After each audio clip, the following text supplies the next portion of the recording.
Hello, I'm Gregor Brown Wrights.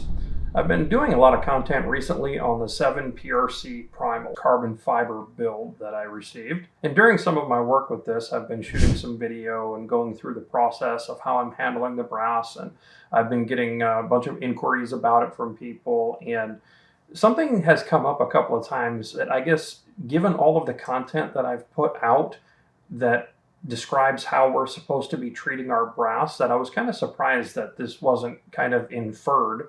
So I felt that it was necessary to get this video out to you guys right away. And this is on the topic of how we treat our brass when it comes to a new rifle. Now, I plan on making a video that details very specifically on what we're supposed to do with a new rifle or a new barrel. Obviously, if you get a new barrel in the same rifle, well, a lot of what I'm going to be telling you on this video still counts because that bore is new. So getting right into this, some of you may not be aware that during the first couple hundred rounds of barrel life, it is very common for the barrel to be changing dramatically. So when it's brand new and you fire the first few rounds compared to what you'll experience at 250 rounds, is generally extraordinarily different. And this is something that I think a lot of you are overlooking when it comes to how you're treating your brass. Okay, so let's identify the problem here. The issue is that during the first little bit of barrel life, and I'm going to go ahead and call it 250 rounds. Obviously, there will be some variance from rifle to rifle, cartridge to cartridge, and load to load. But typically speaking, and this is across quite a lot of barrels, that first bit of barrel life, the barrels are like teenagers. You just can't trust them at all.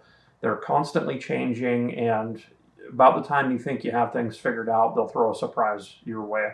And what people typically do here is they will grab a batch of brass and then they'll do pressure ladders, they'll do a load workup, and they'll be breaking in the barrel and reloading that batch of brass. And so the brass is getting hit with this ever-changing barrel, and then guys are altering their seating depths, they're altering their primer seating depths, they're altering their charge weight, and they're changing their die around, they're altering the shoulder setback, they're like, so how can anyone ever expect that this batch of brass being subjected to all of these different changes would ever be the same across the batch? Like, if you're running 3 more grains of powder in this one versus these other ones because you were trying to find pressure, and then as I've already established in an earlier video called Don't Beat Up Your Brass, if you're experiencing heavy bolt lift on any of these pieces of brass, well then now you've had a plastic deformation of the case web or case head area, and that won't ever come back. Like, you can't just anneal it and fix it. That won't ever come back. I'd encourage you to go watch that video if you haven't already. But the moral of the story here, folks, is that you're completely changing from one piece of brass to the next what that brass is being subjected to in regard to pressure. And so you get to the end of this, and lo and behold, your batch of brass won't allow you to shoot any better than maybe a half MOA or a third MOA. Now, the reason that these questions come up and the reason that people call me and ask questions about this is typically because I've put out a piece of content, and that piece of content shows me shooting extraordinarily small. I firmly believe that this understanding of what we should be doing with our brass and whether or not the highest end equipment should be used for it, and then what those processes should look like, and whether or not you're subjecting the brass to anything different from one piece to the next, is probably at the root of more shooters' problems than most any other variable in this discipline. When people come here to train, there is something that continues to happen, and it basically happens every single time with virtually every shooter that arrives here. They always shoot my rifle systems better than their own. And it doesn't matter, I mean, how good their rifle is. I mean, there's been some really good rifles with some very talented shooters and very experienced guys that have come here to train. But they can't shoot their own ecosystem. They can't perform with their own ecosystem the way that they can perform with my ecosystems. And I firmly believe that the core issue for most of these guys is these more subtle, nuanced things about hand loading that they're just not thinking of, and no one has ever told them about. This issue of whether or not your entire batch of brass has been treated the same from piece to piece, I think is one of the larger aspects of this. No matter how good your equipment is, if you're not considering some of these variables, you will not be able to overcome this problem. So here we have new shooters grabbing a single batch of brass, doing their entire load workup, and then turning that same brass that they've done all of their load workups into their production brass that they use for that cartridge. And folks, that is just an extraordinarily terrible idea, okay? Now, some of you probably already had a light bulb come on and you're thinking, how have I been doing this all these years? Of course, I'm not going to have consistent brass when they're all getting treated to different pressures as a result of having different bullet seating depth or charge weight or so on. And the variables here are almost limited, and it's not really, it's kind of outside the scope of what I want to talk about in this video to go into each of those variables. I just wanted to introduce you to this topic and get you thinking about it.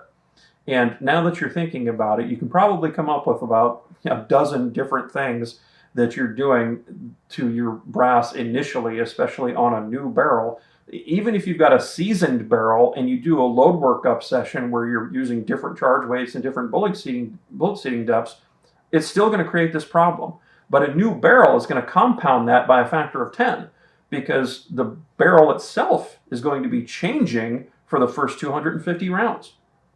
Now, I say 250. I've had barrels that they kind of stop changing and they kind of settle out about 150 rounds.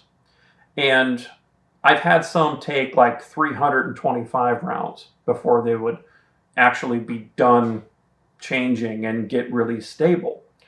How you can detect this instability is by watching your velocities and your bullet seating depths, your charge weights, and it really takes quite a lot of experience, especially with the cartridge that you're loading. Multiple barrels of experience oftentimes before you get an idea of how they're going to behave. And of course, one barrel from one manufacturer might not behave like a different barrel from a different manufacturer. But the idea here is that during the early life of that barrel, it's going to be changing rapidly. So I set a just rough figure in my mind of 250 rounds. And then I watch that progression with the lab radar while I'm doing my initial barrel break-in procedures. And we'll have some content on that very specifically in the future of what to do and how to treat things when you get a new barrel. So to combat this problem, here is what I like to do. I like to start off with just 10 pieces. I'll grab 10 pieces of brass and I will choose a charge with a bullet combination that is low. I'm wanting to do this early work in the barrel with a nice mild load so that I know that I'm not stressing the barrel early.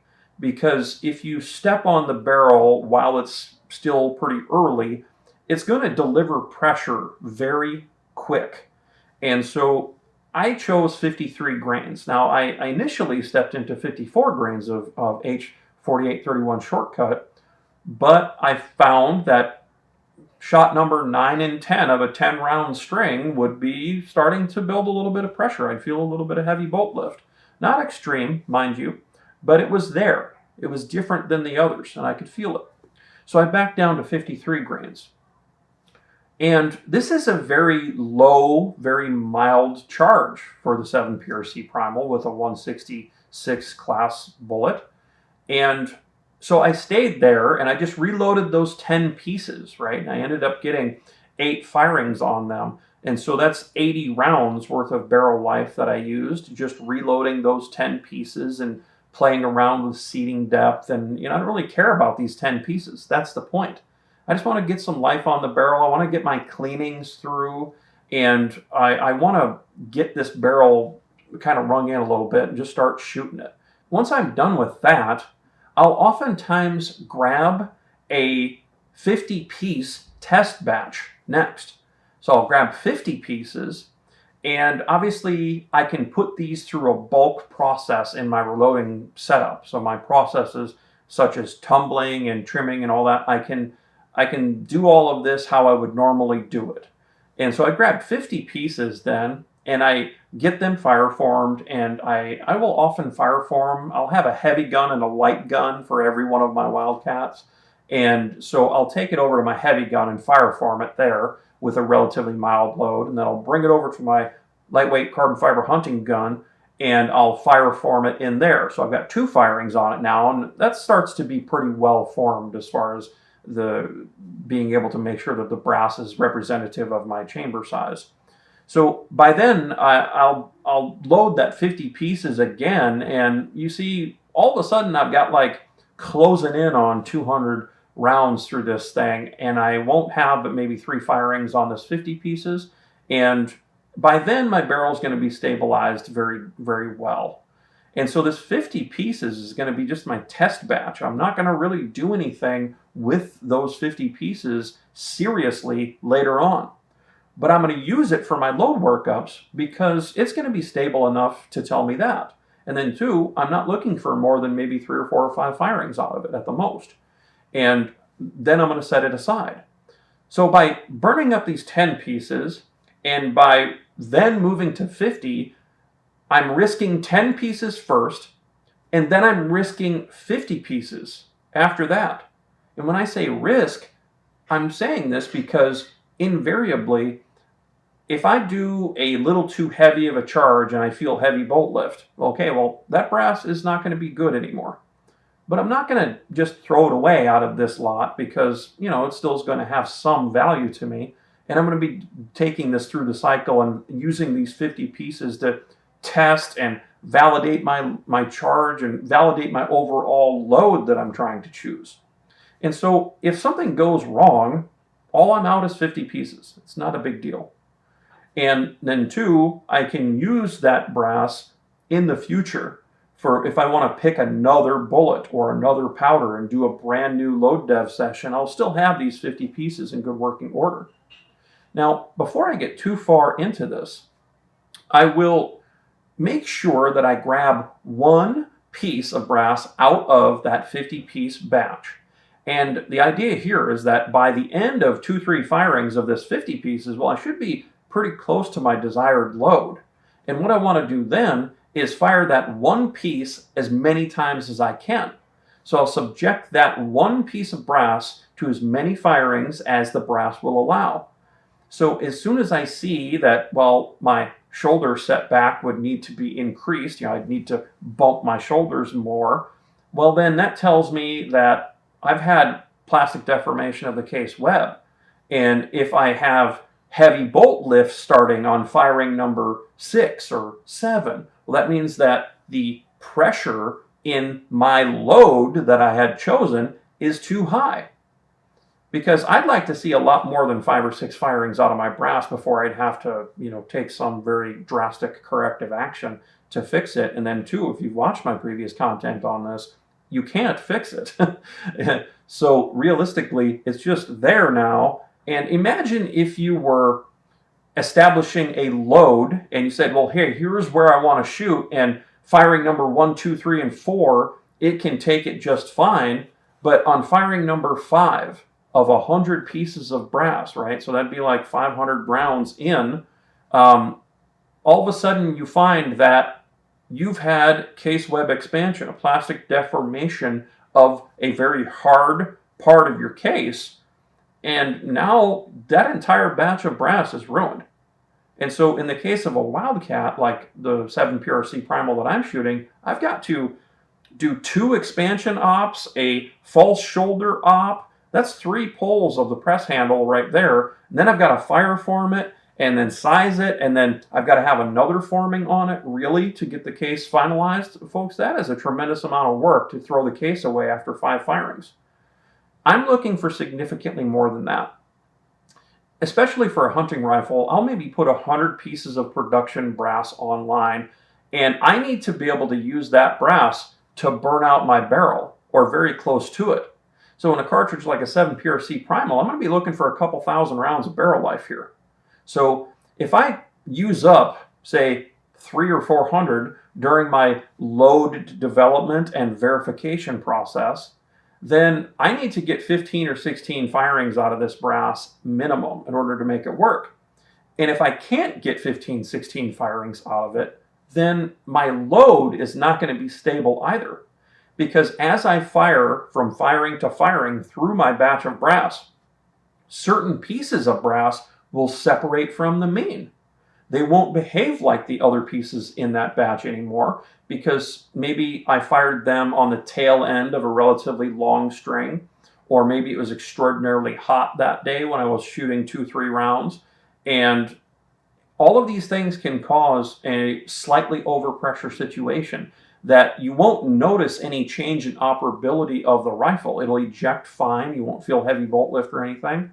But if you were to take a very finite piece of measuring equipment and measure that brass, it would actually be different because the amount of pressure that it got subjected to was drastically different, enough different from the previous ones to where it won't be like that other piece of brass anymore. It'll be different than all of the rest. And so staying away from the place where that's going to be happening to your brass can only be discovered by firing a single piece of brass many times. Because, folks, this is how people, especially the internet here, ends up claiming that they are running these crazy high velocities. Now, on average, over my entire career, especially when I started getting really good at all this, when I was a half MOA shooter, I didn't really know that this was the case. But the internet and the reported velocities that people are getting with the same combinations of components that I use are on average 100 to 150 foot per second higher than what I am able to achieve. And this is why. The first 2 to 4 firings on your brass, the brass is not actually fully formed to your chamber. And because it's not fully formed, there's a lot of room between the outer wall of the brass and your chamber wall. And when you fire these higher pressure rounds, the brass will expand very quickly to fill that space, and it'll have some spring back, obviously. If that space is there, the brass is consuming the energy to form and occupy that extra space. And that energy consumption results in kind of the same effect of running a much slower burning propellant, or a propellant with a slower pressure curve at the very beginning of the burn.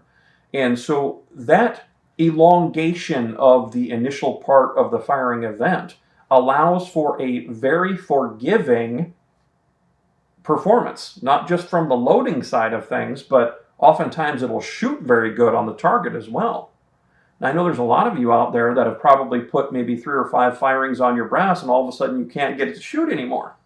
Well, what it's showing you is that you're actually not very good at load development, and the brass was being very forgiving and letting you get away with it. So that softening of that very sharp pressure spike at the beginning of the powder burn curve is giving you the false perception that your rifle and your cartridge and your entire combination of components can take it. When in actuality, if that brass were fully formed and it didn't really have any place to go and it wouldn't grab any of that energy and soften that pressure curve, well, then your pressure spike is going to hit fast and it's going to hit hard. It'll pressure up quick. And so that's why a lot of people on the internet are advocating for significantly higher velocities than what a cartridge is actually capable of. Because let's face it, folks, most people live in the suburbs or in a city or some population center. They can't do what I can do here, which is load around, slide the window open and shoot at whatever distance I feel like, and then bring that round immediately back to the bench and reload it and do it again. And so most people are just not doing this work. And so they don't actually have any idea about how the load that they've chosen will affect the brass on firing number 10 until they're on firing number 10 with their entire batch. And so what it amounts to is that they never really know what the correct working pressure should be for their combination of components configured the way that they have them configured. So by now, you're starting to understand the gravity of the situation here. You've got a brand new barrel that's ever changing for the first couple hundred or 250 rounds. And then you've got a batch of brass that's have load development done with it and subjected to all manner of different pressures and different geometries. And then you're trying to shoot this stuff and get some level of consistency, and it's just not even possible. If you're trying to shoot how you see me shoot in my various pieces of content all the time, sub-quarter MOA or better type, quarter MOA or better type performance, then this is something that cannot be ignored. Because even if you did everything else right, but you didn't take into account the variance that these different pressures are putting into your entire batch of brass from piece to piece, then all of your other work will essentially be invalidated. And this is where we get the idea that, if you shoot enough rounds, then you'll only ever have half MOA or 0.6, or, some of the very reputable people in the industry have come out and stated that if you shoot enough rounds, your performance won't ever be better than this and whatever parameter they attach to it. And I firmly believe that this is why.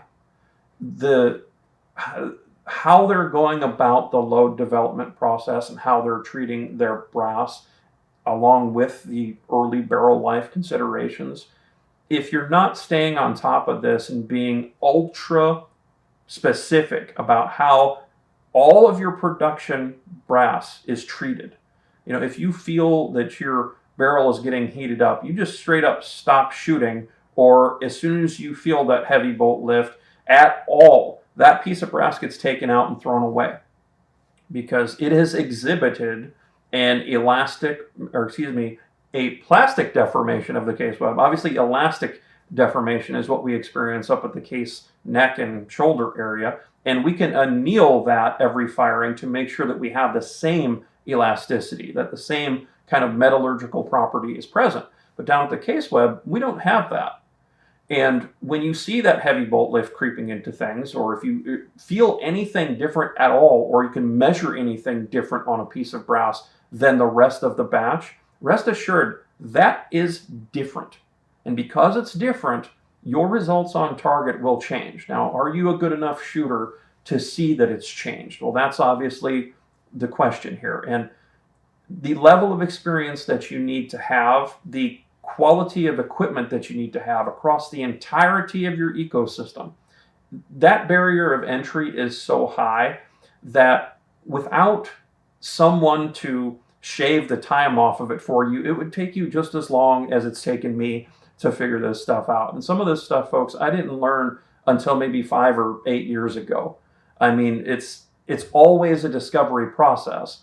And barring anyone to step into my process and share something like this with me, I would kind of be stagnant there until I figured it out.